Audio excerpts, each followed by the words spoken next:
What's up, everybody, and welcome to the Press X Podcast, your source of gaming news and opinions coming at you each and every Monday. I am Kevin McManus, and with me, no one on my left, no one on my right, we've got a Kevcast going on. We've got the solo podcast. This is episode 143, I believe. That sounds right. I'm not entirely sure. But we have quite a bit of news to go over this week, mainly because last week we put up one of those filler episodes, as I've announced and been talking about. Episode 150 going to be Doomsday, the end of the podcast. It's done. It's over. The channel will continue. I'm going to be doing some other things on it, as well as the stuff that I've been doing normally.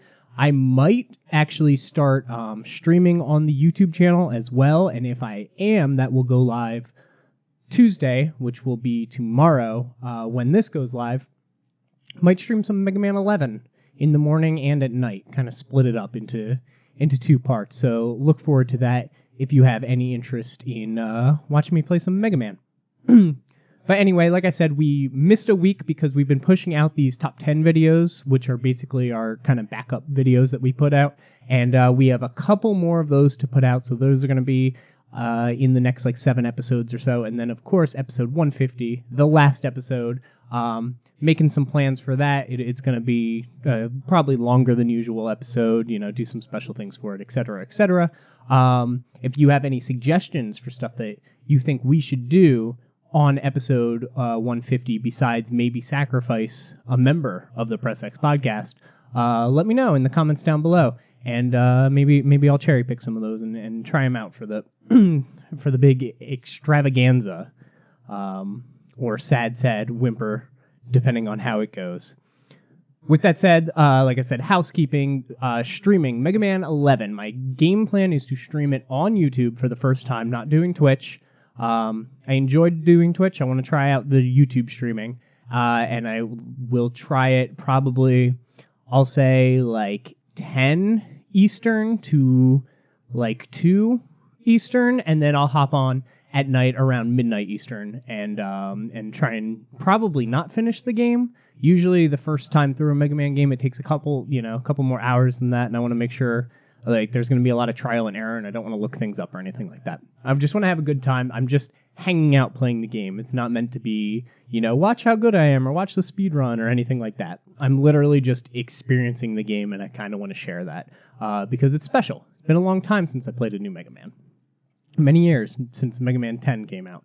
So, with that said, I want to move into what I've been playing. Only 2 games, and one of them I talked about a little bit before, and one of them I've talked about a lot before.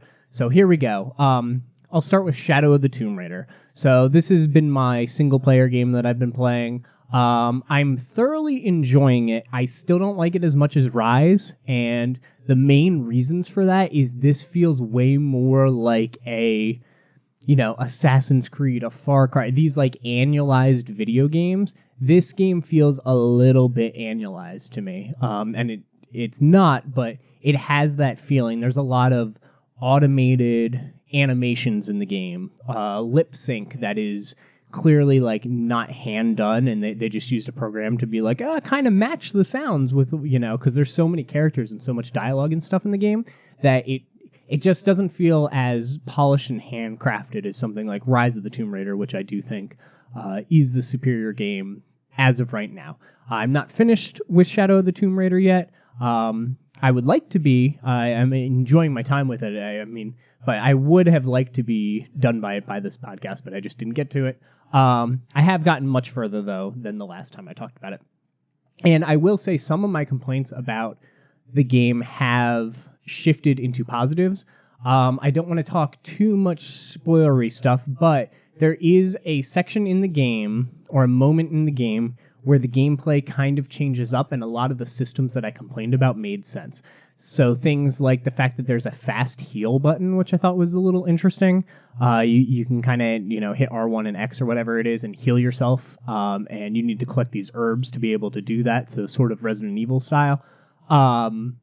They start using that to a greater benefit, where there's moments where you're going to have to use that, and they kind of force your hand, as well as the slippery and kind of mediocre gun combat. they make that work too by putting you in situations where it feels more like a survival game. It feels more like you are actually like locked in and you need to survive and you are using all your resources and trying to do it. Whereas they basically take away the stealth option and add this like super survival option. I guess is the best way to put it without spoiling too much of the story. But anyway, I feel kind of the same about the story as most of the Tomb Raider games. I don't care very much. It's probably the most interesting one of the three. But like I said, I don't care that much. The side characters are fine. They never have that like the Uncharted like long cutscenes where you really get these emotional beats and get to know them. Laura's still really the only character that I'm like attached to in the universe. But other than that, I think it is a great video game, but it is very much a video game. It steps into a lot of tropes that video games that I don't like Horizon and stuff, do with the side quests where you're just statically talking to people and things like that. I'm not a big fan of that. I like the more dynamic things. I like side quests where and this happened in Rise, and I've explained it before, but like I stumbled upon just some smoke that was coming out of a cave, and I climbed in the cave, and it led me down this huge side quest thing that gave me this cool armor and all this stuff. Like, that's what I like out of a side quest. I like discovering something and just doing it and being like, oh, that was cool. I don't like when you talk to somebody and they're like, hey, there's this point on this map that you can go to and go do this thing, and then I'll give you a reward when you come back. Like, that's not what I want out of my side quests and things in games. And I actually hear that Ghost of Tsushima, the Sucker Punch game for PlayStation 4 that's coming out, does side quests really interesting, where they're not on the map or anything, but there's just cherry blossom like petals that kind of indicate this is a side thing that you can do. So it's not distracting, but it's there, and you know, I don't know. I think that stuff's cool. So like I said, I think the story is fine. I like Laura as a character, not too many of the other ones. I really do think this game shines in its puzzles, and that's where I think all of them shined. They do like such a better job, and I keep comparing it to Uncharted because I feel like that's kind of who they're going after. Their puzzles are so much better than the Uncharted puzzles. Like, their worst puzzle is better than Uncharted's best puzzle, because they use the platforming like in really smart ways, but they also just have all these gadgets and things that they use, from shooting an arrow through fire to hit something, to some oil to light it on fire, and you have to like follow the oil and make the trail lead where it needs to go, or being able to shoot rope arrows and break things, or like connect things, or hold things for a little while and then cut the rope so that it slides down like a mountain. All these things that just Uncharted does not do. Like, when you get to the puzzle section of Uncharted, it very much feels like this is the puzzle section, whereas in Tomb Raider, you're still using your same things that you were using in combat to solve your puzzles. I think they're the best part of the game, and I'm really learning more and more. I think I just really like puzzle games, and maybe I should check more out. So if you have any puzzle game suggestions, like, I mean anything, like I love Tetris, and, you know, Puyo Puyo Tetris is great, but like Catherine, these more like obscure puzzle games. And I know Tomb Raider, it's not like an obscure puzzle game, but I really enjoyed the puzzle platforming sections of that. So I don't know if you have game, I mean Inside is technically the puzzle platformer as well, like things like that. I'm interested in hearing. Next up, of course, Fortnite Season 6 dropped. Need to talk about that. The theme for this is, I think it's Darkness Rises is their tag or something along those lines. It's Halloween. They've added a Halloween store to the game.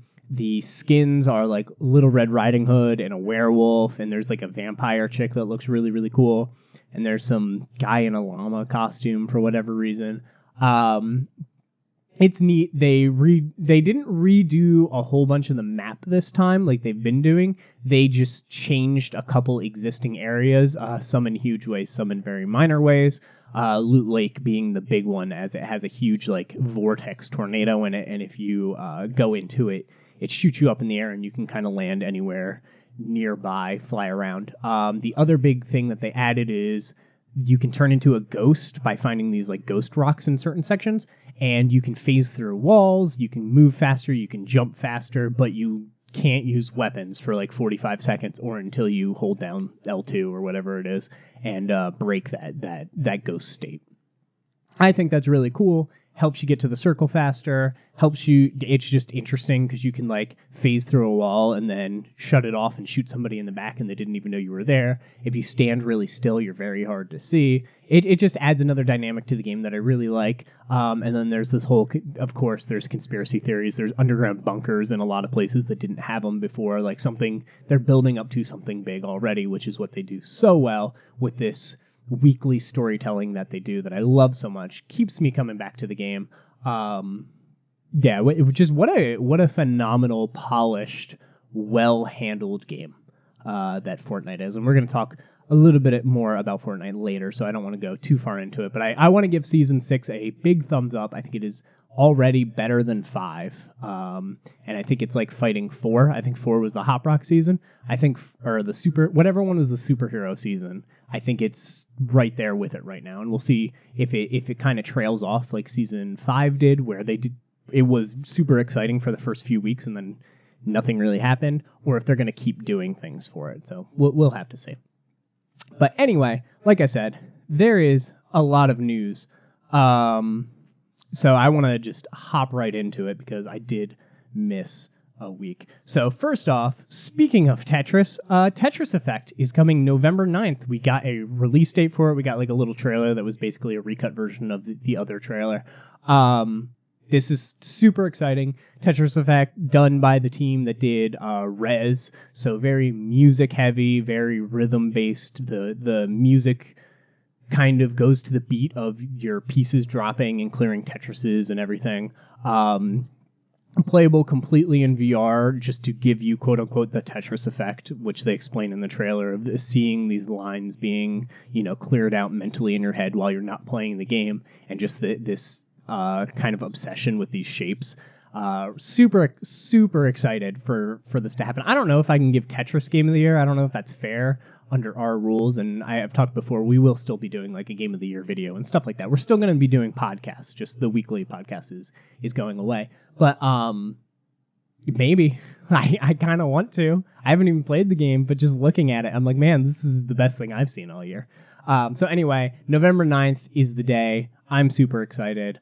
I'll be hopping in there day one, and I will be buying this one digitally because they announced that they're going to do a physical release later. So I'm probably going to do the digital midnight stuff, be playing it then, and then whenever the physical release gets announced or whatever, I will be there for that. So super excited about that. Next up, Catherine Fullbody got some little announcements. It was like a lot of little announcements. I just have a couple here. The game is going to be in English and brought to the West. It will have the Japanese voice acting if you want it. It's coming in 2019. It will have guest voices.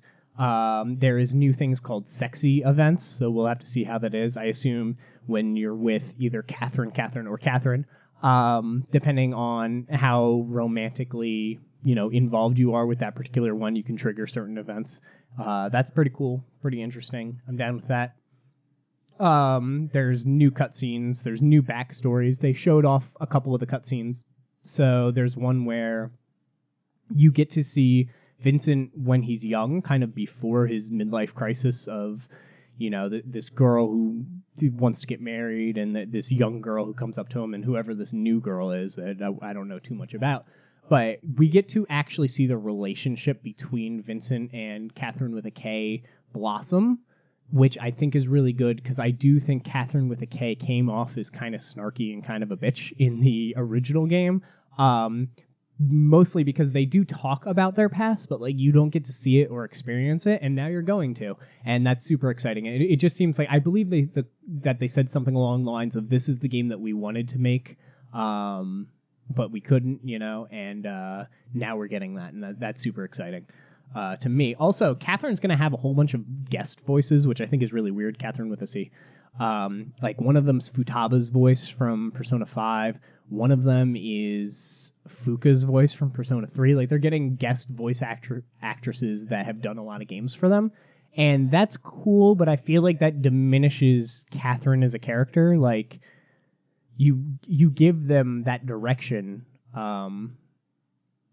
when you make the character, I feel like. So I think it's a little strange to just be like, and they have different voices that you can pick from. Like, it feels like kind of a create your own character, which I guess sort of makes sense for the character because it's supposed to be like a desirable person, so you could just pick the most desirable one. But I don't know. I think that that's a little bit weird. Also, in the multiplayer mode, I believe you can play as Joker from Persona 5, so that's cool. I'll do that. Anyway, some Catherine Full Body news for you guys. Next up, in super sad and weird, strange news. I know this is old news by now, so I'm not going to go too crazy about it, but Telltale laid off most of its staff. It kept like a team of 25 employees or something on to finish some projects that they had contracts basically to finish, which was Netflix-based Minecraft things. So they have a super small team there now. Everybody else just got like straight laid off, and I think they have benefits for like a month and then they're done. Like they really screwed all the employees that work there. And it was pretty horrible. And I like I said, this story's been going around for a while, so I don't want to get too into it, but the gist of it was Telltale was not doing too well. It was mismanaged, and they were expecting funding from a particular company, and that company decided not to fund them, and then Telltale was just like, we're done. And they are so done that they canceled Wolf Among Us 2, which was the thing that I was looking most forward to, and they canceled The Walking Dead final chapter or final season. So it got its second episode, and apparently that's where it's going to end unless something else happens and somebody picks it up or like funds it or something like that. Though I'm sure it'll be a very different thing than what we would have gotten anyway. Like, it's just a horrible situation from a mismanaged studio. They should have, warned people ahead of time. They should have sought after some sort of help, some sort of funding elsewhere. Like, people love Telltale. It could have happened. So yeah, all those, I think they announced like Stranger Things, and they had like Guardians, another season. They had The Wolf Among Us. They were announcing all these things, and I guess they're just gone. So yeah, super unfortunate news. There's still things coming out about it. They're being sued. I don't know how that's going to work because they're not going to have money because they're closing the studio, but good on the employees to do that. Like, this was, like I said, mismanaged. This is the best way to put it, and it's a super sad situation over there at Telltale. Next up in real quick news, Devil May Cry 5 got a deluxe edition coming March 8th. It comes with some interesting weapons, including a Mega Buster as a weapon, which is neat. I'm actually thinking about getting it because of that. But it has different battle music from all of the Devil May Cry games. It's got like 3 tracks from each. It's going to have alternate voices. Again, I don't know what's with these alternate voices, but this one's just for announcers, so that's not too bad. But the most interesting thing is it says it has live action cutscenes. I don't know how that works. I mean, I understand how that works, but I don't know why why they would do that, I guess, is my question to them. Why? Why would you make these? But it has live action cutscenes as its bullet point, so that's cool. Deluxe edition, March 8th. I'm probably going to get it because I want a Mega Buster in that game, and that feels like a game, like I would love to have that game right now. I just want like a game that's super over the top, fantastical, doesn't matter what's happening, total nonsense. Like that's what I'm into right now. That's what I would want to play. But I can't because I have to wait till March 8th. Next up, Castlevania Symphony of the Night and Rondo of Blood are coming exclusively to the PlayStation 4. That was a big deal. They wanted to make sure you know it's exclusive to the PlayStation 4. They kept saying it. It's coming October 26th. I understand why, because Halloween is coming up, but October is packed. This seems like a much better December, maybe late November thing, but that's okay. They want to hit Halloween. And people that want Symphony of the Night are going to buy it. So this is a $20 bundle that has those 2 games. They are emulated and upscaled to 4K. We don't really know the bells and whistles of it. I hope that they add... I don't know, like that game doesn't really need save states or anything like that. Like it's not this like gruelingly hard platformer style game. It has plenty of save rooms and stuff, and that's kind of important to the game. It's sort of breaks the game if you can just save anywhere. But I would like to see if they add any quality of life things or bells and whistles. I don't really know what they would add. Maybe like an easy mode or something like that. But like I said, I don't expect them to add too much. I don't think that they will. But it's nice to get Symphony of the Night on the PlayStation 4 and Rondo of Blood, which I've never played. That is also very, very nice to have as well. Next up. This is a big one. Games with Gold and PlayStation Plus. It's one of those rare weeks, guys, where we get the PlayStation Plus games and the Games with Gold, same podcast. We get to go over them. That happens like once every 5 months. So we have, for Games with Gold, Xbox One, we have Overcooked, which is a phenomenal game. Overcooked 2 just came out. Overcooked, really good 2-player co-op game. You're cooking in the kitchen, things are going wrong, the kitchen's splitting in half and then coming back together. You're getting you need lettuce, it's on the other side of the kitchen. You screwed up, you got to restart the level. You're not gonna get 3 stars. Real good 2-player co-op game, great with for like a couple or whatever, and you can do like 4-player as well. Which I've never actually done. I've done 3-player. I've never done 4-player, and 2 people is way too chaotic, so I'm sure 4 is just fantastic. Next up, Victor Vran, coming October 16th. I don't know what this is. For the 360, you get Stuntman Ignition, and you get Hitman Blood Money. I own both those games. I have not played either of those games, so... But, I mean, at least they're decent names in video games, right? They're recognizable names. On the PlayStation Plus side, things get a little interesting. So, you get Friday the 13th, the game, which is one of the most fun experiences I've had playing on my PlayStation 4 since I got it. It is such a blast. There's many episodes of us talking about it, but basically 8 players, 7 counselors, 1 person playing as Jason. Jason's trying to kill the 7 counselors. The 7 counselors are trying to escape, but they have to work together, but also kind of backstab each other a little bit. So, like, the boat only has 2 seats, and the car only has 4, and, anybody can escape by the police, but it warns Jason that the police are coming. So, like, you need to, you might have 3 people, and you have a boat, and you're like, 1 person's not getting on this boat. Things like that. So it's super fun. You get to play as all these different counselors. Like, one's better at stealth, and one's better at fighting off Jason and stunning him, and one's better at repairing the boat and things like that. Really, really fun. Problem is that a lot of people are pointing out their license for Friday the 13th got mixed up in a lawsuit, and they are not allowed to add any new content to the game. So they can't add new maps or new characters or anything, but they are allowed to fix and change things that are in the game, and they are doing that. And I have a sneaking suspicion, I don't know, but I feel like they're probably also working on another game that's Friday the 13th-esque that they want to release, where they can actually do their updates, because this really hurt the studio that they're not allowed to add things to the game anymore. They had a lot of planned content that just didn't happen. But the game still is super fun. It's got some jank to it and things, but it is definitely a good time. And for free, you should absolutely pick it up and hop online and play, 5, 6, 7 matches and see how you feel. It's great.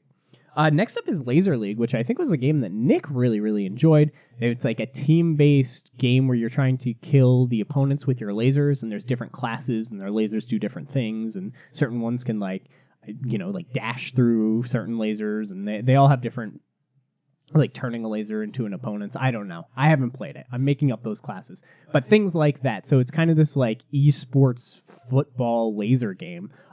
Looked really cool. I actually wanted to play it when he described it to me, and now I get to. So that's great. On PS3 and Vita, things aren't looking as hot. We have Master Reboot, we have The Bridge, we have Rocket Birds 2 Evolution, and we have 2064 Read-Only Memories, which is the only one of those that I know. So, not as hot, but we get Laser League and Friday the 13th. So, that's super exciting, and obviously right in time for Halloween, which was a great idea. Whoever came up with that deal idea was very smart. Though they did just give us Dead by Daylight, which is a similar game, so that's a little weird. But whatever.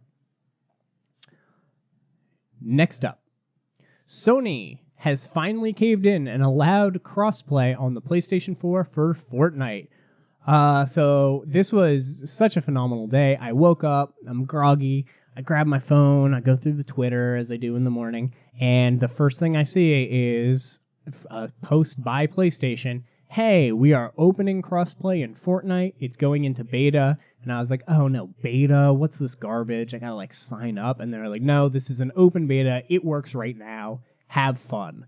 And I was like, this is incredible. So I instantly texted my niece that I used to play Fortnite with all the time until she got rid of her PS4 and got an Xbox. And I was like, hey, we can play together again, with you on the Xbox. And we have, and it's great, and it works fine. And they unlocked the account progression, which was my biggest problem.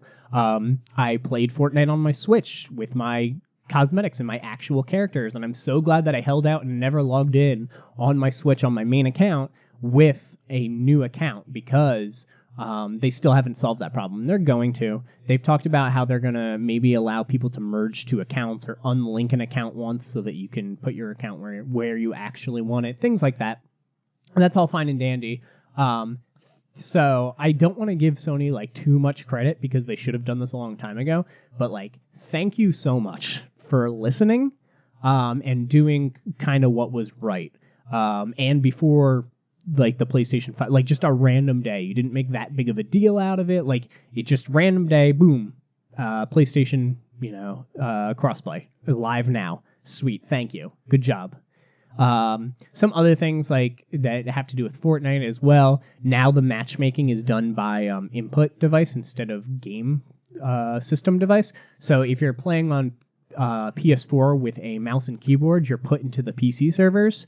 If you're playing on Xbox and somebody else is playing on PS4, you're both using controllers, you're put into a controller server, so where everybody's using controllers. And they've thought about some loopholes where you could start with a controller and switch to a keyboard. They've made it so that you're not able to do that. With the input device you start the match with is kind of locked in. Things like that. Real smart. I like that. All this is good news. All this is great for players. I've never understood anybody arguing against cross-play at all, especially not cross-progression. That doesn't make any sense. The fact that Sony locked your account out was just garbage.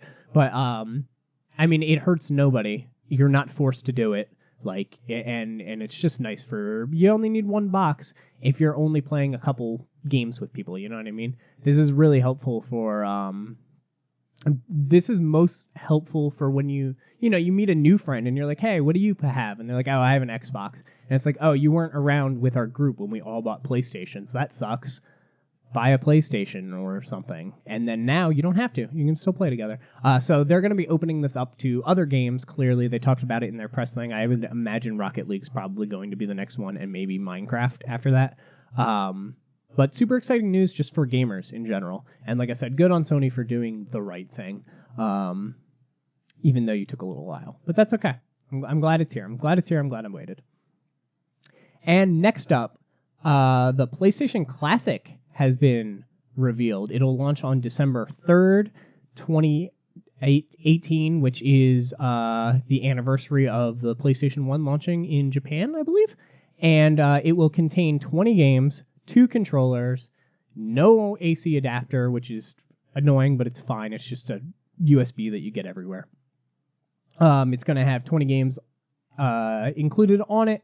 You will not be able to add games to it. There will not be trophies, and there will not be online. This is all stuff that's been confirmed.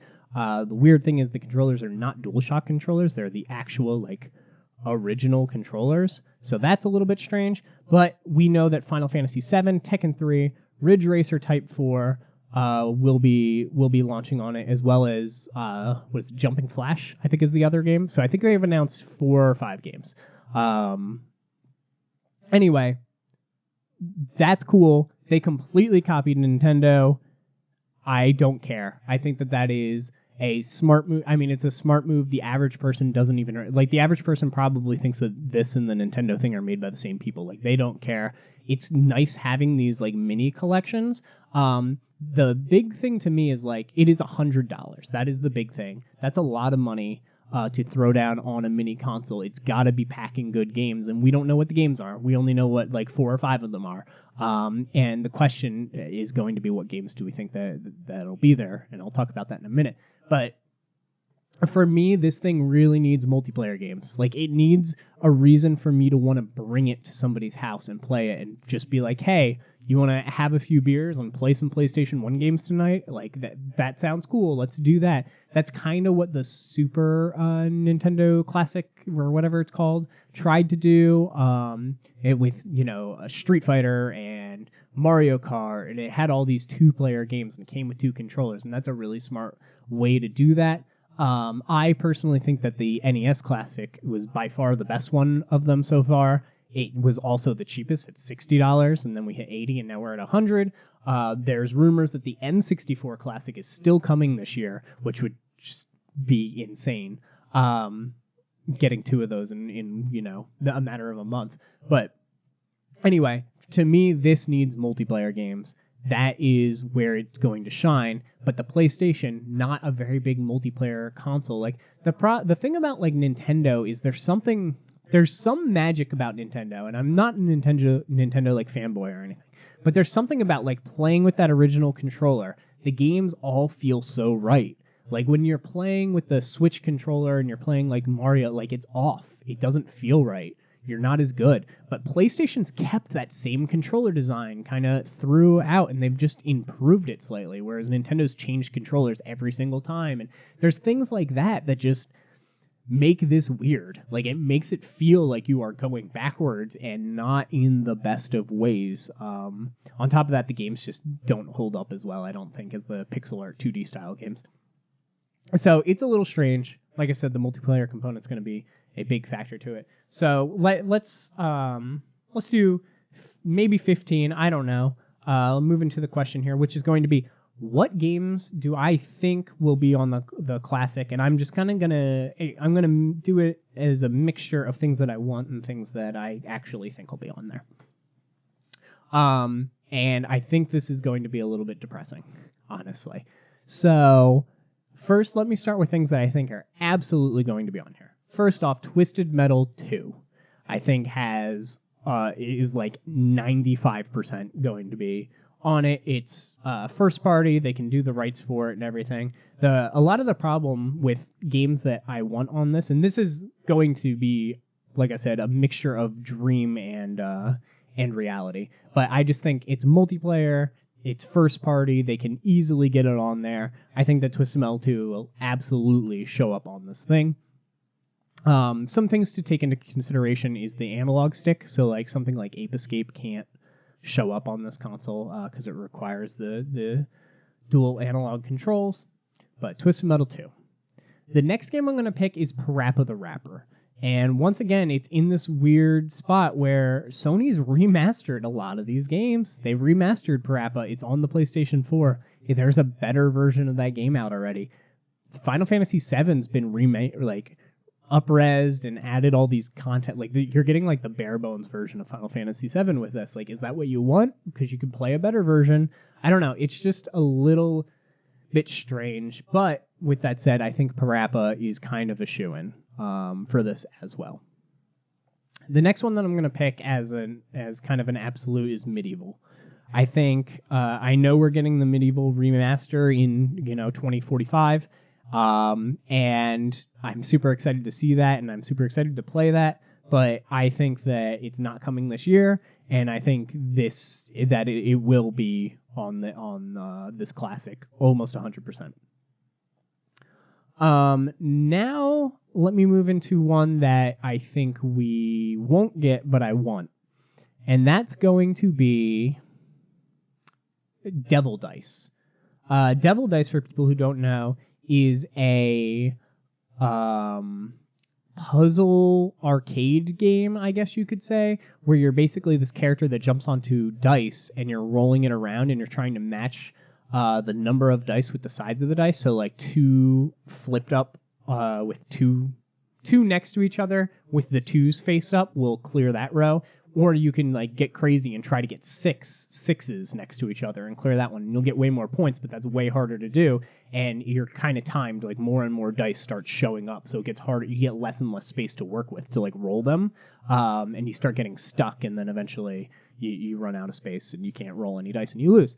I think it is fantastic. It is a really good like party style game, which is what I think we're looking for here. And I would love that game to be there. Now, another problem with this is there's so much licensed music and stuff for this console that it would just cause so many problems. I'm going to ignore that, and I'm going to say Tony Hawk Pro Skater 2. I think that this game is super iconic for people who had a PlayStation. I think that it is kind of, in recent years, not... They kind of Assassin's Creeded themselves, I guess, where Assassin's Creed 2 was such a big thing, and it was all people talked about, and people loved it, and then like 3 came out, and then 4, and then Syndicate, and Unity, and all Black Flag, all these Assassin's Creeds started coming out, and it kind of diluted the greatness that people loved in Assassin's Creed 2, and the same thing happened to Tony Hawk. Tony Hawk Pro Skater 2 is like a phenomenal game. It was kind of the highlight of that series. It was kind of the best one, and it took off really well, and it was super balanced and all that stuff. And it's become thrown into this like shuffle of all the other Tony Hawk games, and that's not good because a lot of those are not great. And I think that people, if they had Tony Hawk Pro Skater 2 on the box for this thing, they would sell just a couple more units. So I'm going to say that. Something else they did talk about with this is that it does not affect future re-releases. So that's interesting. And that makes me want to put Castlevania Symphony of the Night on the list, and I'm going to do just that. So Castlevania Symphony of the Night. Like I said, this is my wish list. Whatever. We're getting crazy. I don't actually think this will be on here. But Castlevania Symphony of the Night going on this thing. Once again, too iconic of a game to have at least all. There's no third-party things to deal. I mean, Konami's a third party, but there's no third-party like music and licensing stuff to deal with, like the Gran Turismo games and stuff that are using these things. And I think that this game needs to be on there. And if we're putting that game on there, we're putting this bad boy on there. Silent Hill.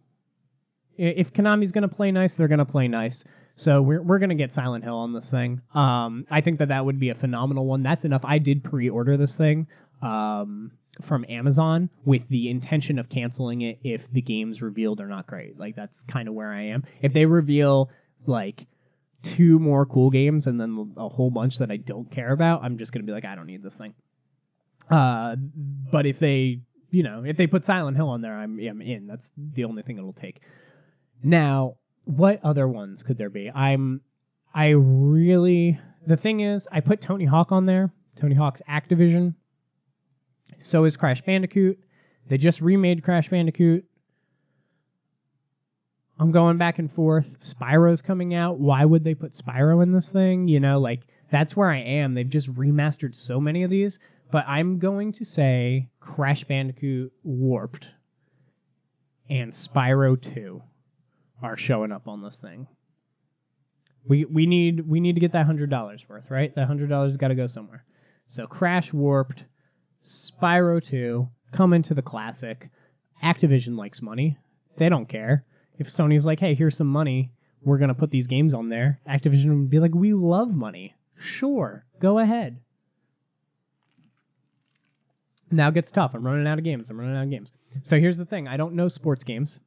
So I can't just throw a sports game on there. I do think it's quite possible Mega Man's showing up. Now the question is it X4? Is it X5? Is it X6? Or is it Mega Man 8? And I think it would be Mega Man 8. Even though X4 is the best of those, I'm going to say Mega Man 8 shows up on the PlayStation Classic as another third-party thing. They've played nice with Nintendo. I don't see why they wouldn't play nice with Sony. What else could we get here? I do think that Gex kind of has a little bit of a chance. I'm thinking of games that I've played, like I have on my Vita and things. And Gex is up there. as one of those, and I play it on my Vita and on my PS3, but I'm not sure. So we've added the 2 Konamis. Let's go crazy. Let's put Metal Gear on here. We need to do it. Metal Gear Solid.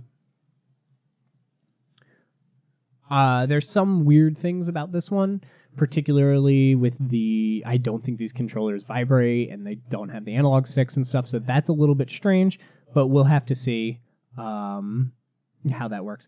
Now, here's an interesting one. Like I said, it's got to be a party. It's got to be a party system. We're putting Crash Team Racing on.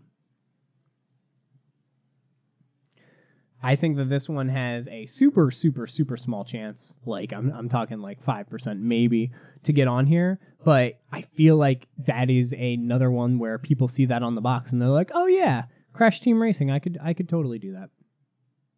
So we have the Silent Hills. Let's get the Resident Evil. Resident Evil 2. Yes, it's getting remade. That's okay. So did half of these games. I think Resident Evil 2 has a chance of showing up on here. I actually think it's higher than Silent Hill's chance of showing up on here. So I'm gonna throw it down. And also, Resident Evil 2, the remake is more of a redo than a remake. They don't even call it remake in particular.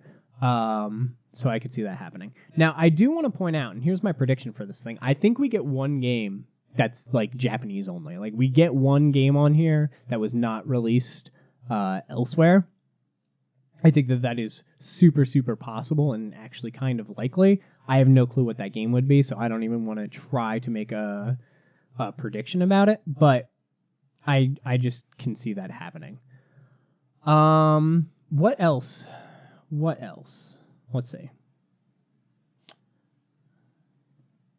Like I said, I'm kind of brainstorming off the top of my head with these. Suikoden. Ooh, I think we could get Suikoden. That Suikoden 2, that was a huge deal when it came to the Vita and the PS3. I could totally, absolutely see that coming to this box. In fact, I think that one's more likely than half of these other ones that I've picked. So there we go. And then the last one that I want to pick, and I don't know because I haven't played them, but I want to pick Siphon Filter. I just don't know which Siphon Filter is like the one people like. It always seems like it's 2, so I'm going to pick Siphon Filter 2. And go with that. But yeah, I don't know which Siphon Filter people like. I have all of them. Never played them. Never even opened them. Don't know why I bought them, to be honest. Didn't really have an interest in them.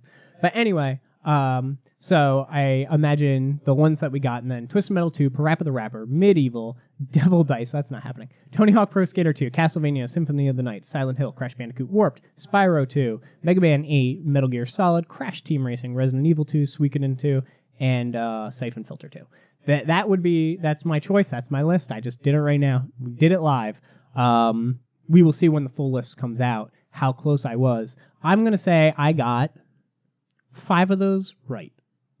5 of those are probably correct, would be my guess. I'm that not optimistic about it, actually.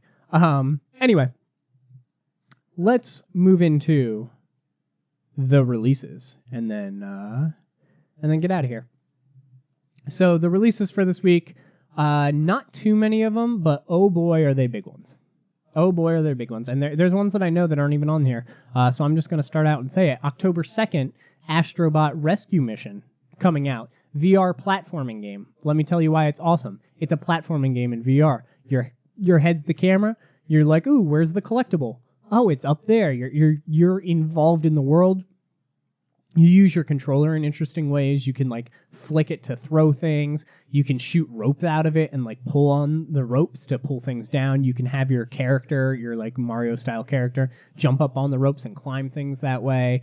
Super colorful, awesome world where you're collecting coins and going on this adventure.